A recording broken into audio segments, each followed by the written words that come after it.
following a chain of events that have taken place in the nation, from the Electoral Act Amendment Bill that has been signed by President Muhammadu Buhari down to other issues such as also the constitutional amendment and also the ASU meeting that ended in a deadlock.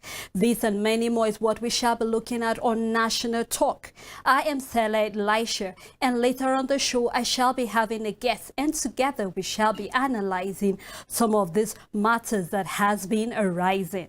Presently in the studio, I have with me Lois Turaki, and she shall be taking us on the news segment. Lois, good evening. Good evening, sir. How are you doing? I am great, and you? I'm fine, thank you. You're looking great. Thank you so much. Yes, straight into the news, talking security matters with the heightening crisis in Ukraine and other in Ukraine. The federal government ordered evacuation of citizens out of Ukraine. Governor El-Rufai says terrorists may overrun Nigeria, and fresh chaos in APC over party chair. Ensuing the invasion by Russian forces in Ukrainian cities on Thursday morning, several Nigerian students and civilians, businessmen and professionals in Ukraine have voiced worry over citizens leaving the country. The situation fighting Nigerians in Ukraine has been raised by the Nigerian government, but the exact number of European country is yet to be determined. On Thursday, however, a statement issued by the country representative of Ukrainian University in Nigeria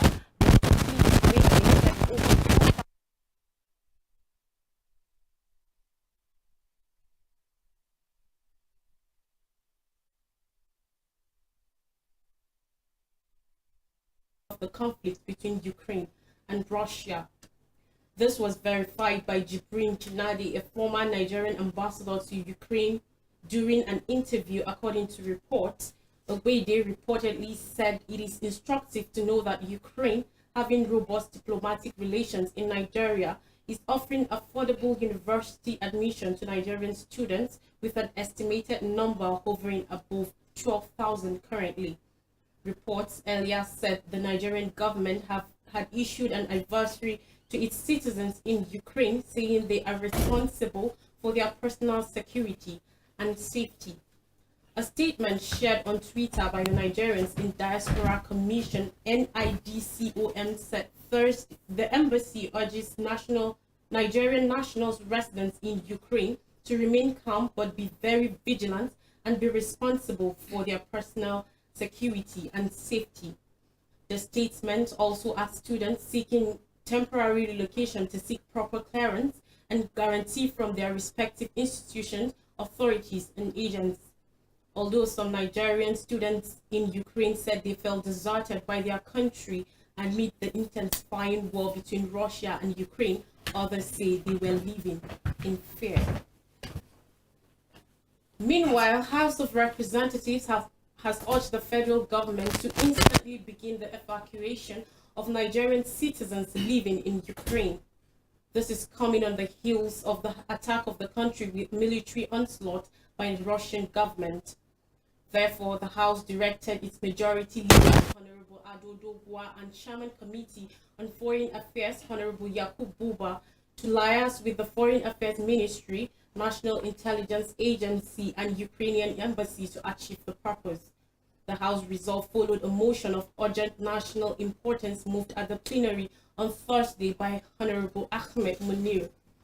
In his motion, Munir said the conflict between Russia and Ukraine was deteriorating, and we have a significant number of undergraduate and graduate students currently studying in Ukraine, of which a portion are under government scholarships. This is in addition to a number of Nigerian diplomats and their families in the Kyiv embassy and Nigerian expatriates across Ukraine. If a strategic plan is not put in place to secure and provide safe passage for our citizens, they may be trapped or worse, harmed. The Speaker, Honorable Femi Gbajabiamila, in his remarks suggested in interface with the Ministry, NIA and Embassy for immediate evacuation of Nigerians in Ukraine. But Gbajabiamila also suggested that Should the meeting fail to take urgent decision, the House should immediately contact the chairman of Air Peace, Alan Oyema, regardless of the cost, and head to Ukraine tomorrow, Friday, and evacuate the students on Monday. Adopting the motion, the Speaker mandated the committees on Foreign Affairs and Legislative Compliance to ensure compliance.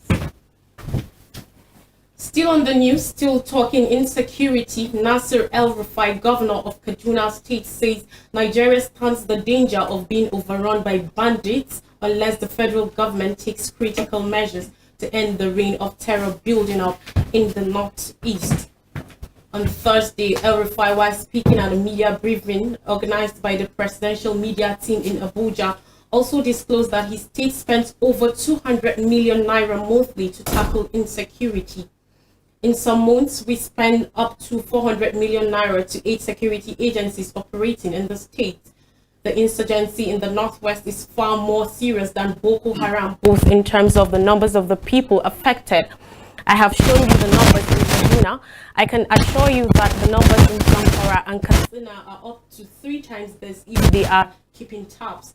The numbers in Sokoto, Niger, and Kebbi will be about this. The governor disclosed that the government has detected where the bandits are, adding that we have the maps, but somebody has to go in and kill them. I can't do that if that somebody doesn't have enough men, doesn't have enough firepower, doesn't have enough technology. No one is going to commit suicide. This is why under this administration, the Nigerian Governors Forum collaborated with the federal government to take money from the excess crude accounts to buy Super Tucano jets and other armaments to strengthen our defense system. According to him, kidnapping in the zone has advanced into serious money-spinning business and response coordinated. The only good bandits are the dead ones. The security challenges were mainly in form of cattle rustling, armed robbery, and communal clashes in 2015. But by 2017, they had evolved significantly into high-level banditry, kidnapping for ransom, violent and reprisal attacks, and ethnic profiling linked to banditry. Over the years, insecurity became a serious challenge across the 7 states of the Northwest, including Niger and Kaduna State, and later Zamfara and Kaduna. Finally, in spite of release of dates for convention and endorsement of same along with zoning arrangement by the leader of the All Progressives Congress APC President Muhammadu Buhari, there appears to be no break for the embattled APC caretaker stroke extraordinary convention planning committee led by the Yobe State Governor Mai Mala Buni. Reports disclose that certain aspirants who have been stripped of eligibility to contest the office of national chairman by the zoning arrangement shown by the party have promised to continue seeking for the office at the convention slated for March 26th. The office of national chairman was zoned to the North Central, thereby excluding aspirants from the Northwest and Northeast geopolitical zones in the country, according to the arrangement. Though one of the aspirants from the Northeast, Sylvester Monidafe from Adamawa State, has since let go his ambition in reference to the zoning arrangement and now seeking for the office of deputy national chairman zoned to his area. A source close to another leading aspirant from the zone said, according to reports, that a former governor from one of the states in the Northeast and chairmanship aspirant has sworn not to dismantle his campaign structures.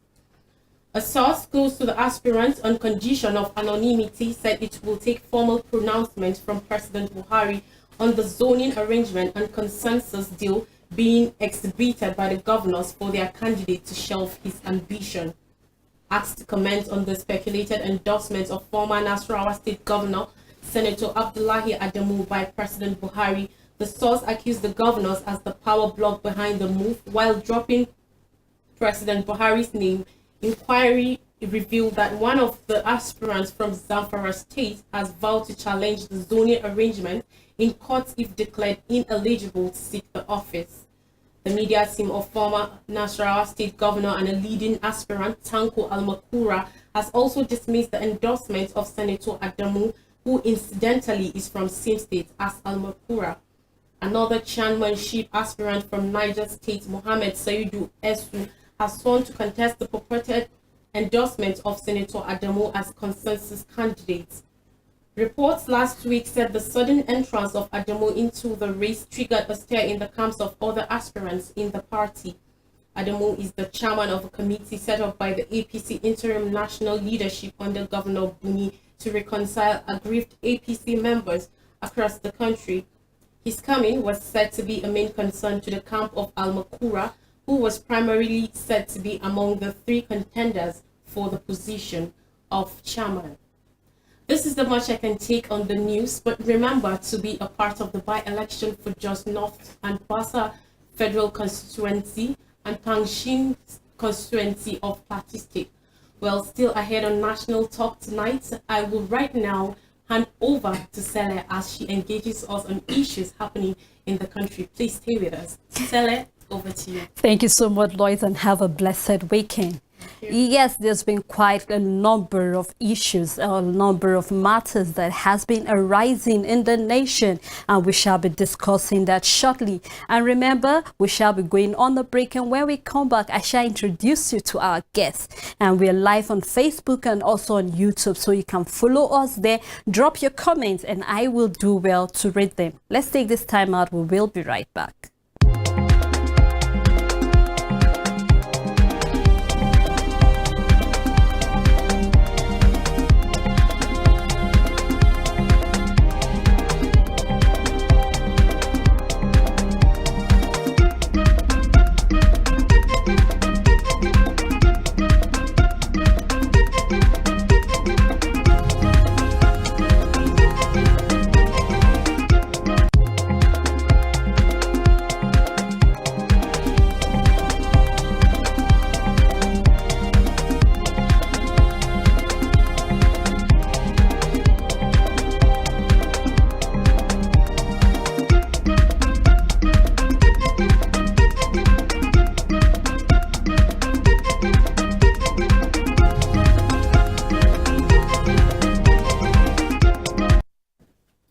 You're welcome. If you're just joining us, it's still National Talk on ECWA Television. I've been looking at quite a number of, events that have been unfolding in the nation, from the Electoral Act Amendment, which the President have actually signed today, and other pressing matters that have been happening in the nation. And I promise you that when we come back from the break, I shall be introducing our guest, and he's here, right here with me in the studio, in person of Mr. Samuel Deng-Alta.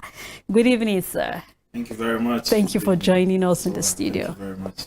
Yes, we shall be, running down certain issues that have been happening in the nation. And I would like us to start with the Electoral Act Amendment Bill, which the President has actually signed. We know there have been lots of agitations coming from civil societies on why the President needs to sign this. And we know even INEC has come out to state that they actually need this Electoral Act to be signed, because this will be kind of a guidelines for them to know how they need to come about, timetable, procedures, and also guidelines. Now, in your own view, what do you think? Will I say, I need your view on what you feel the effect of this on the electoral process come the 2023, because we know ideally the election is supposed to hold in February. Now, with the delay that the President just signed this into law, what do you think is the implication or the effect on the electoral outcome the 2023 general election? Well, thank you very much for this wonderful time. Concerning electoral bills, what we need to understand as Nigerians, that this is long overdue. The renewal and what you have as the reworked electoral bill right now carries quite a lot of clarifications as to what parties should do and what parties should not do.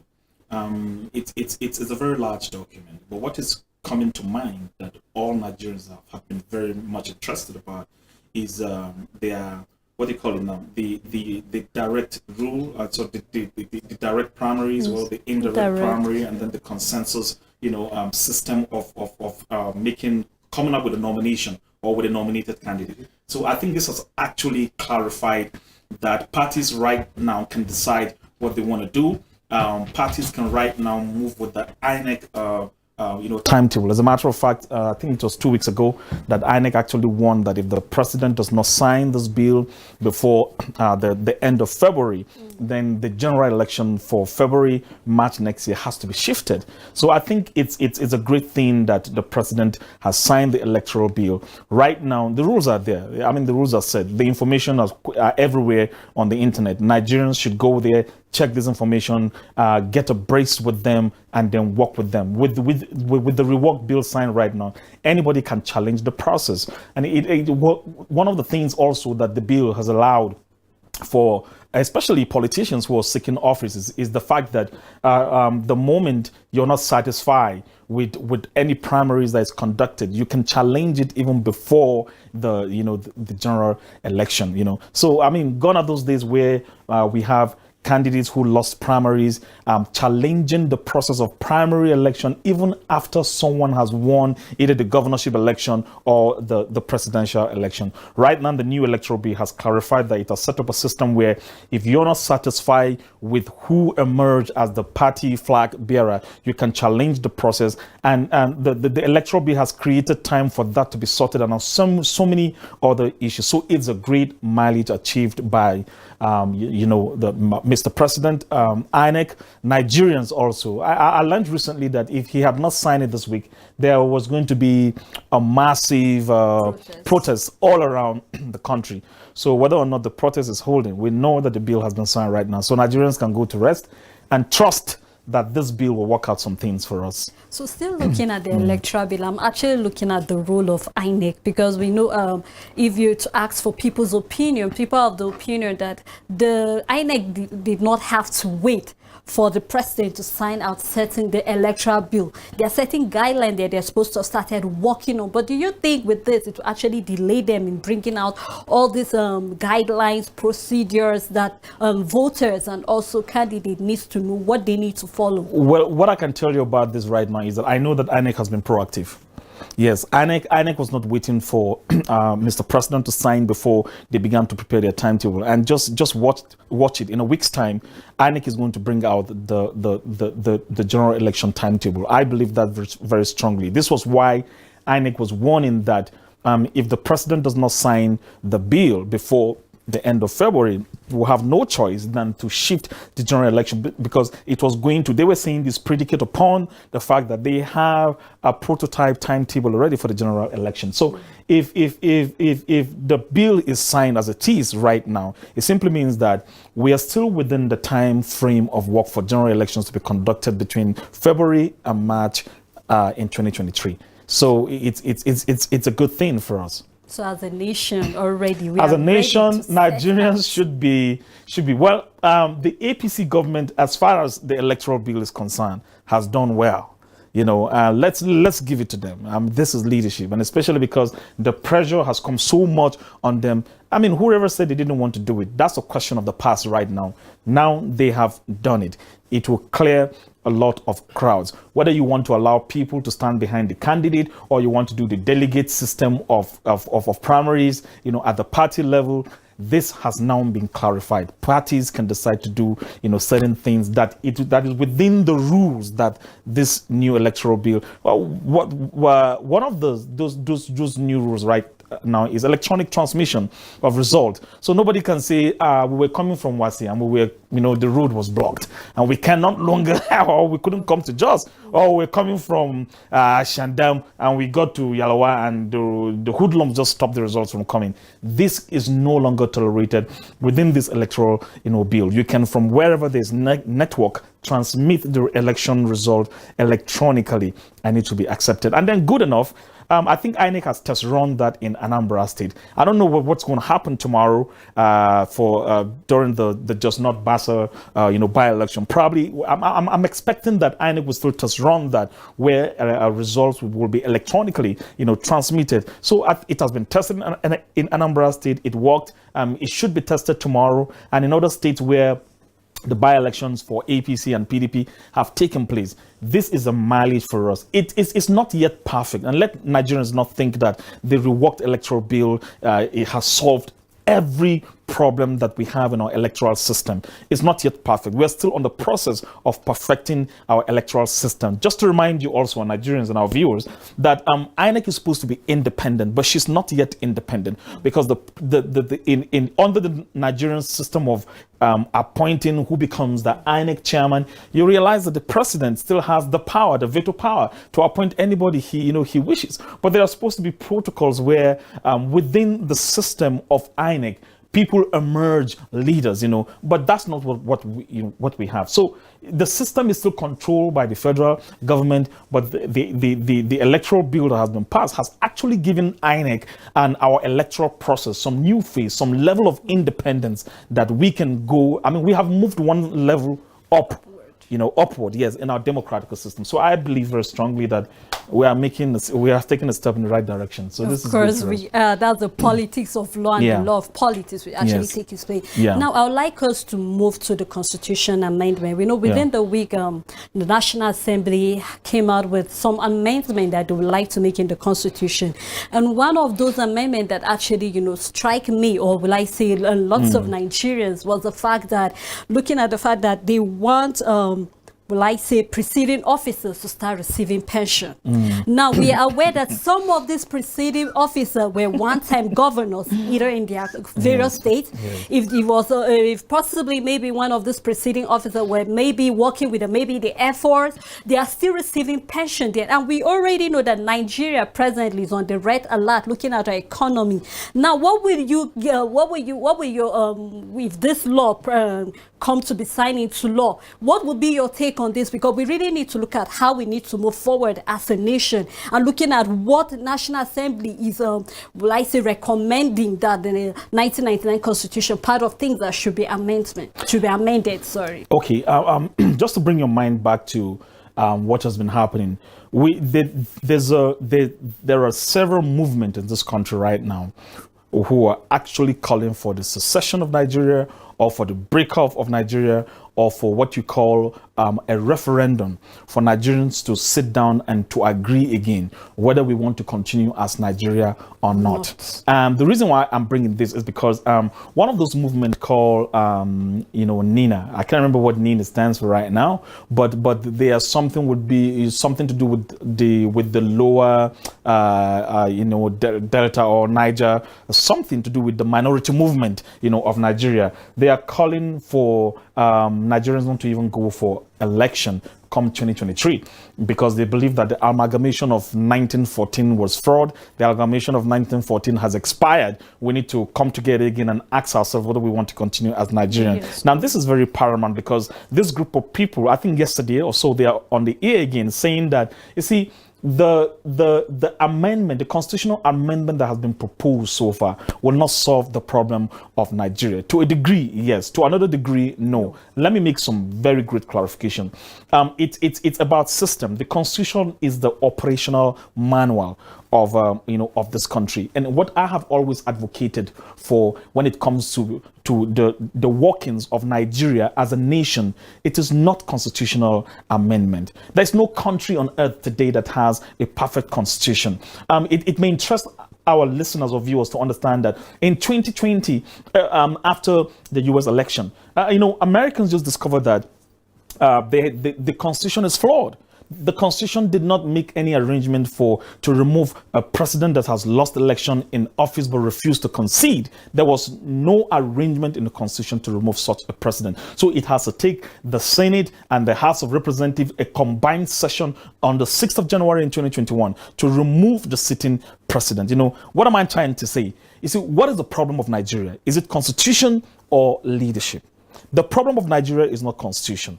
The problem of Nigeria is leadership. So what I think has been happening is actually a misplaced priorities. The 1999 constitution was amended from the 1979 constitution that was put together by the Obasanjo regime. He was the first guy who came and constituted what he called the CDC, which is short for the Constitution Drafting Committee, to put together a document that Nigeria should work with. Nigeria, remember, or operated between 1960 and up until 1966, when the first coup came, we operated a parliamentary, system. And then so when the military came and took over in 1966 and ruled for about 13 years, Obasanjo's regime came here with the constitution drafting committee. They drafted, the constitution that we now own as a 1979 constitution that was amended in 1999. And the constitution has been going through amendment. What am I trying to say? Nigeria needs a set of leaders who understand the plight of the people. The constitution is part of what they call strong institution, but we need strong men more than we need strong institution. If you give a man a Mercedes-Benz, 2025 Mercedes-Benz, that we're in 2022 right now, but if the Mercedes-Benz company manufactures a 2025 Mercedes-Benz and you just bring out a man from a village and give him that car, the machine is a very powerful machine, but because the man does not know how to operate the machine will kill him.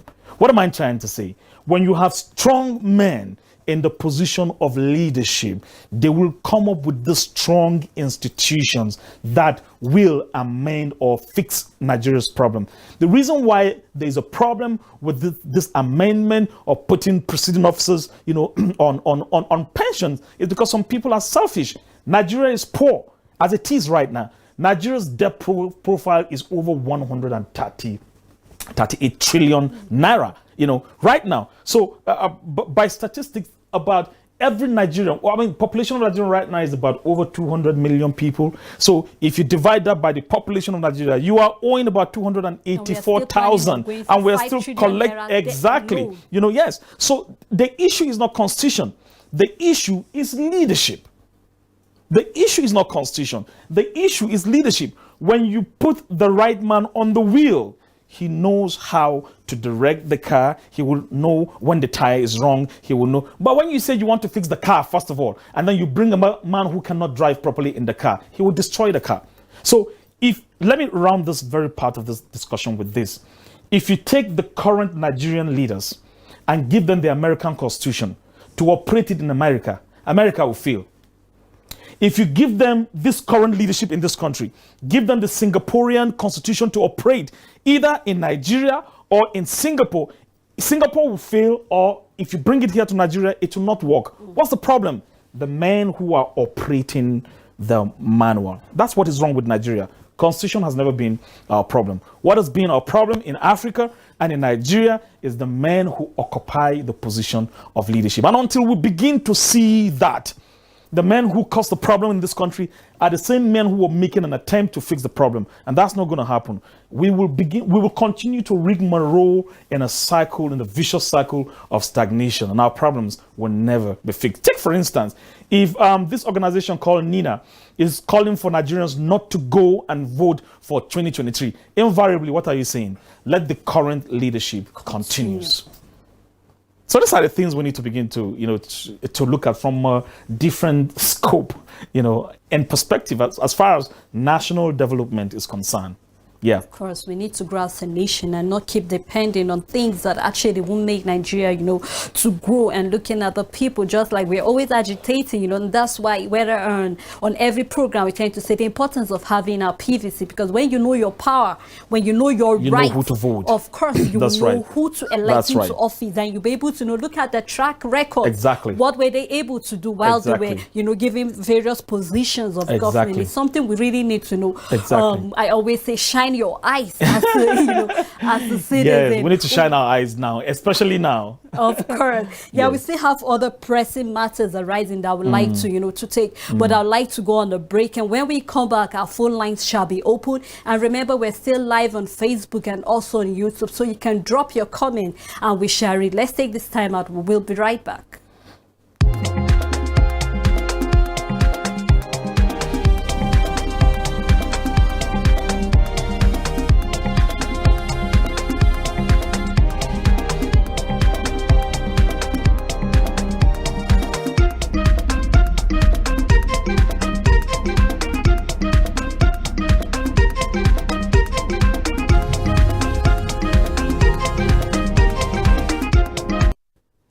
Welcome back. It's still National Talk on ECWA Television, and I have with me Mr. Samuel Auta, and we have been discussing and analyzing some matters that has been arising in the nation.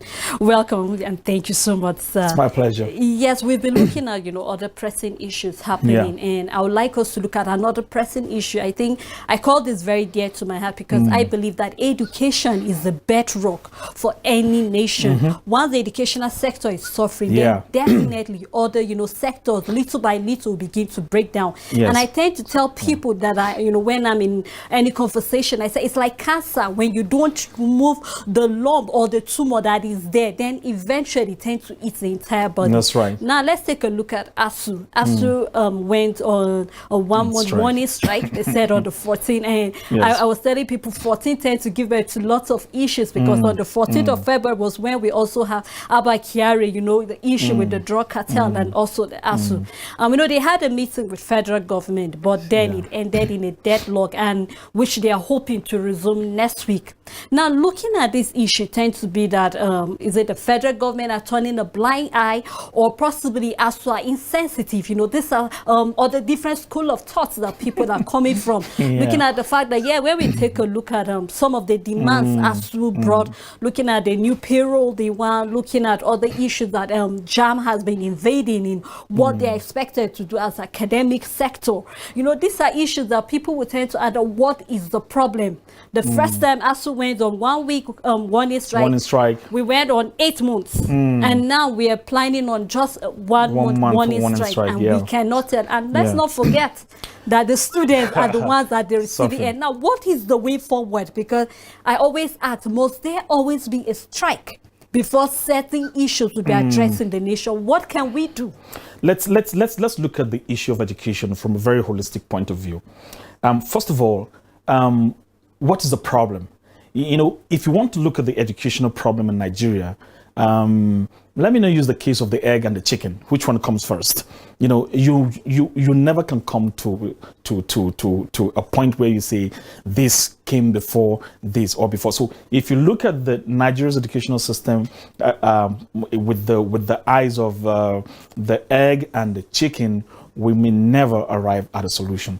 But let me bring our mind to something. You see, the men who are in the position of leadership today are trained by some of these lecturers. So the question is, what did they teach them? The men who are called these lecturers and who are in this academic staff union in our universities, some of them went to schools on scholarship. The problem with our educational systems are twofold. Number one, the system is broken. We are still operating the industrial educational curriculum. It's expired, it's broken. Number two, you have men and women in the educational system, majority, who are there for personal gain and personal pursuits. They forgot where they're coming from. You see, in developed countries, people don't choose job based on the income.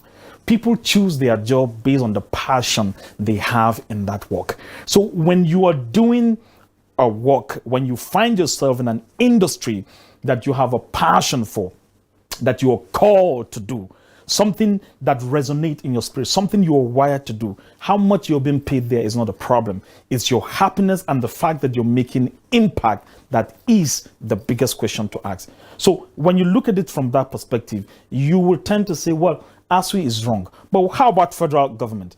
The federal government does not know right now the importance of education in national development. That's my resolve on that.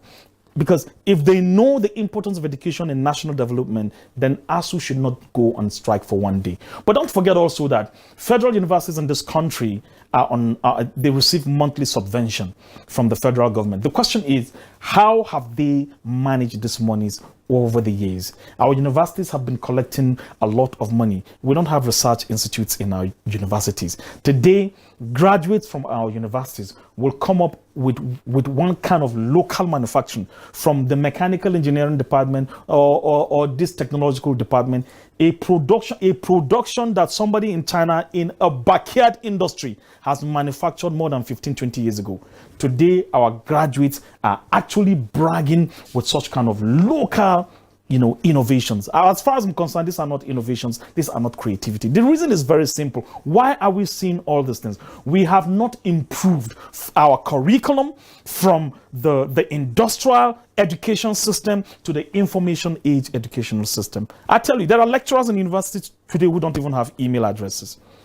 There are when I was in the university, well, I graduated many years ago, 2002, 2003. When I was in school, I had a university. Sorry, sir, I have to cut you short. We have a caller from Zaria. Good evening, my first caller for today.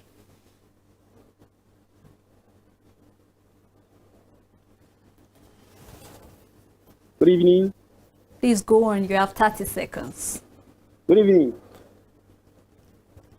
Yeah. Good evening. Good evening. Evening, we can hear you. Please just go on. Yes, my name is Dango from Zaria. Thank you. Go on, please, sir. Yes, I want to contribute on the issue of ASU and federal government. The issue is that some of us who have been in university can testify that our institution has dilapidated. Some of our facilities are already dilapidated. They are no longer, they are obsolete. Let me say they are obsolete. So federal government has not been doing well in order to fix those things in place. So I think I'm giving applause to ASU for going on the strike. Okay, thank you, Dango from Zaria. I don't know if you like to tip before continuing on what the party you were taking. ASU should go on the strike at the expense of who? At the expense of development, at the detriment of the building of this nation. If you calculate the number of years that ASU have invested, I'll use the word investment because whatever you reap, that you will sow. If you count the number of years from 1990 that ASU has gone on strike. 15 times now. Many times. Some of those strikes in the early 90s lasted for more than a year during the military regimes. Some of them lasted for more than a year. Who were at the receiving ends? The same politicians will send their children abroad to school where you find no strike whatsoever. The challenge is, Sisi, I kept saying that leadership, everything rises and falls on leadership. When you have men in the position of leadership who understand that education is the vehicle of transformation, then they will not play with our educational system. Of course. I am not on the side of ASU to go on strike. What happens to dialogue? And the reason why I'm not on the side of ASU is simply because our children will suffer. The years they are supposed to spend in school, they will be spending those years at home, increasing youth restiveness at home, increasing criminal activities. We have seen that happen. I went to the university and I've realized that, see, I lost one colleague to cult activities when in one of those ASU strike action. So when you're looking at strike action, one of the things ASU is supposed to sit down and look at is what are the pros and cons of going on strike? What is the best way to solve the problem? Have we come together and continually put a pressure in a particular place and it refuses to go? What has happened to lobbying National Assembly members? What has happened to lobbying the senators? Who are the lawmakers? Look at this electoral bill. This thing came up and I mean the INEC and the National Assembly have been fighting this for close to 5 years right now, and today it was signed. What happens to ASU coming together, combining the force with the National Assembly, both the upper and the lower, to give a consistent fight for our educational system to be transformed? But this is a fight that started from 2019. They brought out demands. Exactly. What I'm trying to say is that ASU has been fighting independent of the National Assembly, of both upper and lower. The federal government is on her own. ASU is on her own. The National Assembly is on her own. You see, when it comes to fighting for what you call a right, there are ways to go about it. Maybe ASU is not a good lobbyist. And maybe the federal government has given blind eyes because that is not their concern. Education maybe they is don't have not the on their top priority, priorities of course. right now. That's the truth about it. But if we want to see a solution to this problem, then if going on strike has never solved the problem. It was Albert Einstein who said that. See, if you continue to do the same thing over and over again, expecting to get a different result, you're a madman. So what would Nigerians call ASU? Has strike action given us the answer to this problem? The answer is no. So why do we go on strike? Why can't we change our method? So I'm not looking at federal government right now. I'm not looking at the National Assembly, or let me rather say the lawmakers. I am looking at ASU. Can you change your method? Can you change your method? There's what we call design thinking. And design thinking is a way of solving complex problems. The issue of our education is actually a very complex problem. Maybe ASU should sit down and implore design thinking in solving this problem. There are 5 steps in design thinking. The first step is you empathize. What is empathy? You put yourself in the position of the other person. Then the second step is to define what the problem is. Sorry, sir, another caller we have. Hello, go Mohammed ahead. from Gombe. Good evening.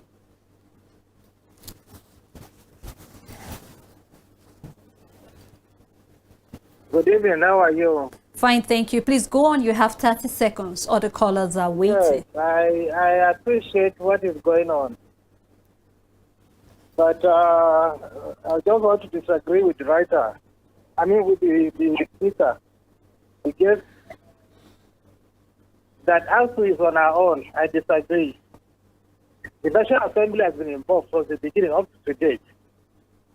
And for so many times, it has been suspended because of the National Assembly. So for him to come and say the National Assembly is not active in the issue, I want to disagree with you. Thank you very much. Let me make a comment here. Disagreeing with me that the National Assembly has been involved. I said no again, sir. The National Assembly is not on strike now. That's why we said the National Assembly is not involved. When ASU meeting with National Assembly is not a consensus. ASU meeting with National Assembly is probably finding a way to solve the problem. So if you say National Assembly is together with ASU, then National Assembly should be on strike right now. That's the point I'm trying to say. But I think possibly he's coming from the point of view. We know that the Minister of Education said that the strike is illegal. The same thing, the Minister of Labor said the strike is illegal. So you tend to ask, how come? Exactly buttressing the point that ASU is alone.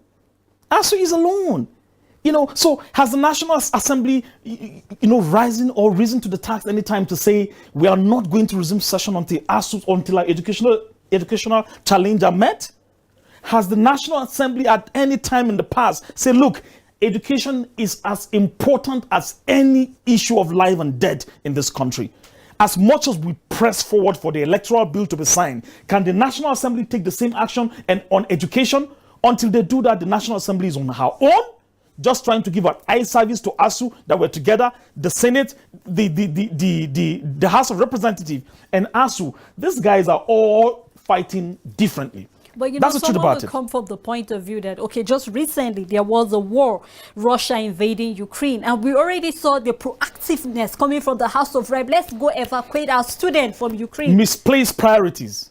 Misplaced priorities. We have issues in this country. Why are we so quick to address matters outside of Nigeria? Why are we quick to want to solve the problems outside Nigeria? Why are we not so quick and proactive in solving our problems? Look, I stand on this matter until we make education a matter of emergency, until we declare a state of emergency on our education, until the National Assembly wakes up to say nothing moves until we solve this educational problem. Nothing is going to work in our educational system. And that's why I'm still repeating that the National Assembly is not with ASU.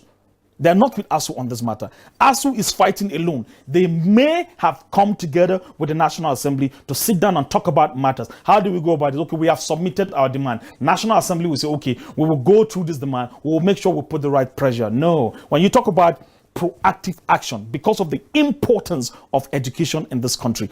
By the way, one of the major problems of Nigeria is our education. is our educational system.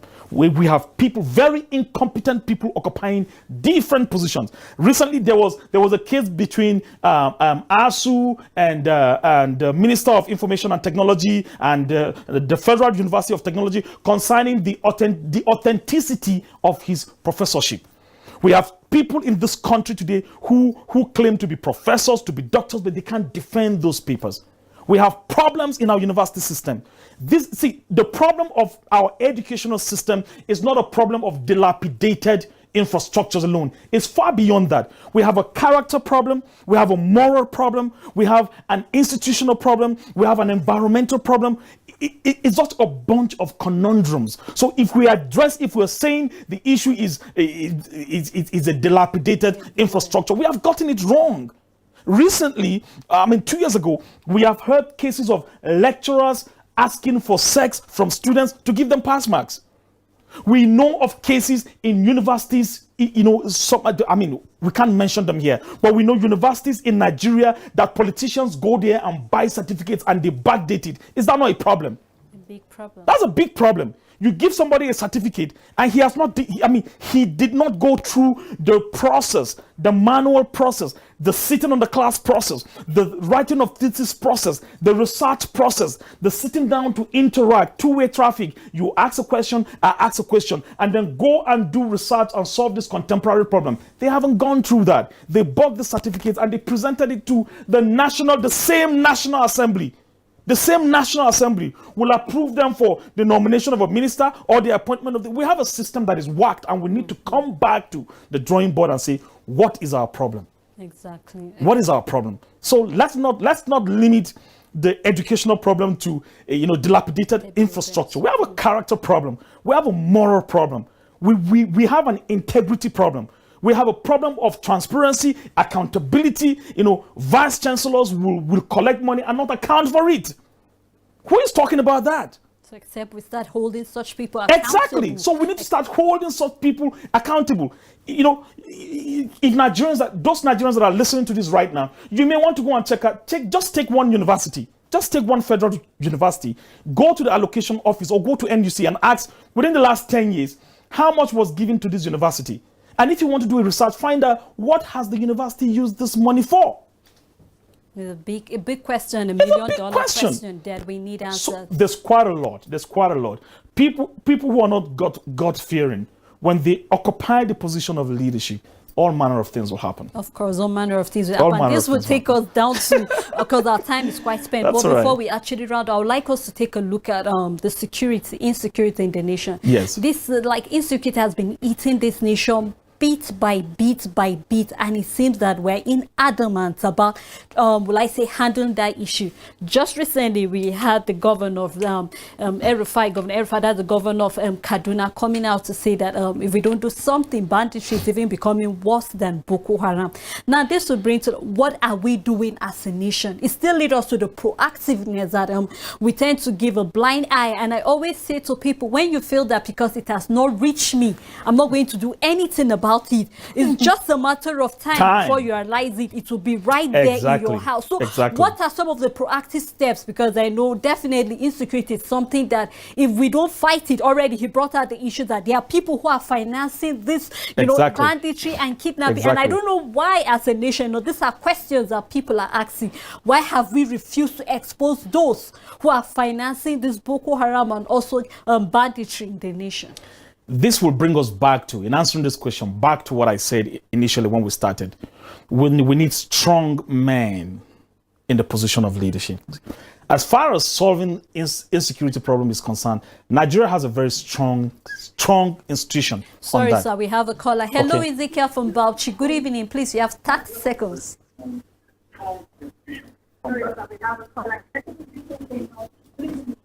you please move away from your TV set? How's everything? I really appreciate the program. It's all right. Yes, sir. I really want to speak up before you round out the program. I wanted to speak about what you started about that design thinking. You mentioned empathy and definition of problems. Please, I would love to complete the remaining things, please. Okay. Oh, thank you very much. Design thinking has 5 steps. Number 1 is empathy. Number 2 is you define the problem. Number 3 is you ideate. Ideate is you begin to collect ideas to find out how can we solve that problem. The number 4 step is create a prototype of what could possibly be the way out of this. And the 5th step is testing. So when you create a prototype, you test. When you go to a manufacturing company, they give you a prototype of, let's say, a Mercedes-Benz 2023 that is not yet manufactured, but you have a prototype that is showing you how this car is going to look like, it's going to be. So the 4th step is to create a prototype, and then the 5th step is to test it. If when you test with the prototype and it does not solve the problem, you return. You go back to square one again. What did we miss? Maybe we didn't empathize properly. So we empathize properly. We come back again and define the problem properly. Then we go and ideate. Then we go and prototype. Then we go with test. And that's how design thinking, works. Critical thinking works in the same, manner, but probably in a different approach and methodology. Yes. So coming back to the matter of insecurity, we have, as far as security is concerned, when you look at I think it's chapter 4 of our constitution, talking about the fundamental human right, of every Nigerian. Government's major responsibility is to protect lives and properties, to make the people happy. We have agreed right now as Nigerians that the government has failed in her duty to protect her citizens. What is the problem? What has happened? The answer is very simple. We currently do not have strong men who will take the bull by the horn and say, this will not happen. The governor was right when he said, okay, we have the map, we know where they are, but I'm not a soldier. I don't have a gun. We have the law. That's why they call them what? Law enforcement. Law enforcement. The law of this country has not permitted anybody to own a gun. It has to be licensed. These people are within, our countries. They are within our borders. They are within the bushes of all the states in Nigeria. They come out from time to time and kill people and go scot-free. No arrest, no prosecution. In the few times where arrests were made, there was no prosecution. These people are gone. The ones that are killed are the ones who found themselves engaging with, shootouts with the military people or the law enforcement, and they're dead. If we know where they are, why are we not going there? We have weak men in the position of leadership. We need strong men who can say, let's go there. If we die, we die. But Nigerians must be protected. We must recover our land. That is the simple problem of insecurity in this country. So if you want to count the number of people who have been killed by Boko Haram, by bandits, by whoever in this country, the fault is on the leadership of this country. We have failed. Why have we failed? It's either we are conniving with the bandits and the terrorists to kill Nigerians, to make whatever profit I don't know of, or we don't have the leadership will, the political will to say, let's take these guys out. Let's go and find them where they are and take them, speak their language to them. If Buhari told IPOP some years ago that we will speak your language, why can't he again tell bandits and all and say, we will speak your language and tomorrow we will start speaking your language? Mobilize the people and go to the bush. We have helicopters. We have equipment in this country. We have equipment. At least with what we have, we can defeat these bandits. But what is lacking is the political will, the leadership gusto. That vibrancy to do that is lacking. Actually, I wish you can go on and on, but the time is quite fast spent, and we really appreciate you for making our time to be in the studio and actually highlighting, lots of things that we need in this nation, especially being proactive and also having strong men that are willing to take the bull by the horn. Thank you so much. I have some comments here, and this is coming from Nicholas Bashiri, and he said, welcome, my people. We're truly grateful. And also we have Moses Chuhu David. He said, this is so educating, 100%. Thank you so much, Moses, for also that beautiful comment. And that is how far we can go on the show National Talk on ECWA Television. We really want to appreciate all those who have been supporting us, both in prayers and also financially, whatever kind. We're truly grateful. And also to the ECWA executive, we're truly grateful also. And thank you again once more, Mr. Samuel, for making it our time to be here with you. Thank you very much. Until I come your way again, again next week, Friday by 7 p.m. with yet other pressing issues in the nation. I remain your host, Sarah Elisha Dasham. Have a blessed